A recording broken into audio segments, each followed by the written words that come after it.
Wani abu ne ya faru wanda ban ji daɗinsa ba ƙwarai da gaske, ya ɓata min rai, hankali na ya tashi. Abun kuwa shine ɗana Yusufu Isma'ila ya shiga midiya ya yi maganganu marasa kyau akan Sheikh Dahiru Usman Bauchi marigayi. Wannan abu bai mun daɗi ba. Wallahi ba su yi ni ya ci ma mutunci, domin wannan ba manufata ba ce ba. Dattijo barka da wannan lokaci. Yawa, sannu ko? Za mu so mu san shin wa muke tare da shi a halin yanzu? Kana tare da Alhaji Isma'ila Tahir. Alhaji Ismail Tahir, daga ina kake? To alhamdulillah daga nan cikin garin Bauchi ne.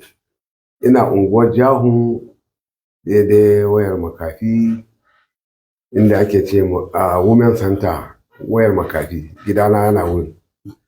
A inda nake zaune a gidana. Inda kuma nake kasuwanci a nan Bauchi Central Market opposite police station. Me ke tafe da kai kafan labari daga Bauchi? To alhamdulillahi abin da yake tafe da ni wannan wuri a halin yanzu shine kamar haka. Wani abu ne ya faru wanda ban ji daɗinsa ba ƙwarai da gaske, ya ɓata min rai, hankali na ya tashi.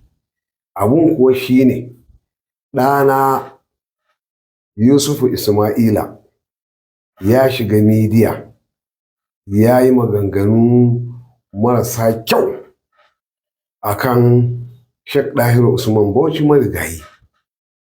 Wannan abu bai mun daɗi ba. Gaskiya shine hankali na ya tashi. Sannan akwai 'yar Shehu Aminu na bakin kura marigayi shi ma. Ya haɗa ya yi maganganu waɗanda ban ji daɗinsu ba. Abin da ya kawo ni kenan. Na farko ina ba da haƙuri ga iyalan Sheikh Dahiru Usman Bauchi, ina ba su haƙuri bisa ga waɗannan jawabai da wannan ɗanawa ya yi a kan ma'aifinsu da shauran dukkan masoyansa. Ina ba su haƙuri da masoyan ita wannan baiwar Allah ya Sheikh Amin da ke bakin kura marigayi. Saboda haka ina ba su haƙuri, ina fatan za su yahe. Yadda ma ni na ɗauki wannan abu, wallahi ba su yi ni ya ci ma mutunci, domin wannan ba manufata ba ce ba. Wannan shine bayani abin da ya kawo ni in yi a nan wannan wuri. Duk wani wanda yake tunanin cewa ko da yawuna ko da sona ko ni na sa shi, to wannan abu ba haka yake ba. Ni hanyar ilmantarwa da karantarwa wanda na sani, wanda malamai suka koyar da ni, babu cin mutunci irin wannan kwata-kwata. Wannan shine bayani. Ranka daɗe, wasu za su ce kaman ko akwai wani abu na tilastawa da aka maka yasa ka ba da wannan. Gaskiya babu wani abu na tilastawa ga wurin wani, kuma duk wanda ya san ni ya san yanayin yadda nake. Idan mutum yana kokonto, ai ina da makwabta a gida, bayan wannan ina da makwabta na a kasuwa. Ya je ya ji irin halayyata da irin yadda nake zaune da jama'a. Wannan shine bayani na gaskiya. A ƙarshe me za ka rufe da shi, musamman da shi yaro? To, wannan yaro dai ina tabbatar ma jama'a, tun da wannan abu ya faru na ji hankali na tashi, ban je wajensa ba. Kuma duk wani wanda yake tare da ni ko a gidana na ce kar wanda ya je wajensa. Ni wannan abin da aka yi, ni sun mun aikin da ya dace, domin malayin ni yi mawa. Saboda haka shi ne ya sa na je na same shi na ce to,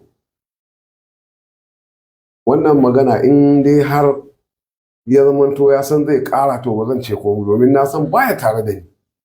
Kuma ya mun alƙawarin cewa ba zai ƙara ba shi kansa, insha Allah, a matsayinsa, a matsayina na shi ma'aifinsa. Haka muka yi da shi, kuma haka abin yake. Me za ka rufe da shi a ƙarshe, musamman ga kan wannan bayanan da kai? Na'am. Me kace? Me za ka rufe da shi?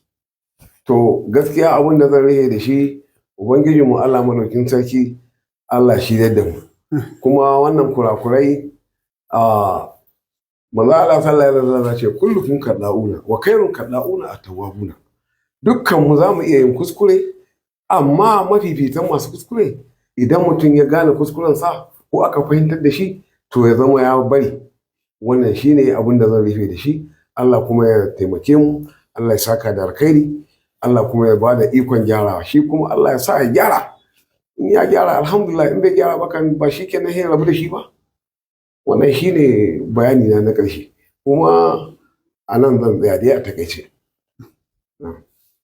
To alhamdulillah, a ƙarshe dai ina jaddada ƙara ba da haƙuri, a yi haƙuri da Allah, su yi haƙuri su yafe.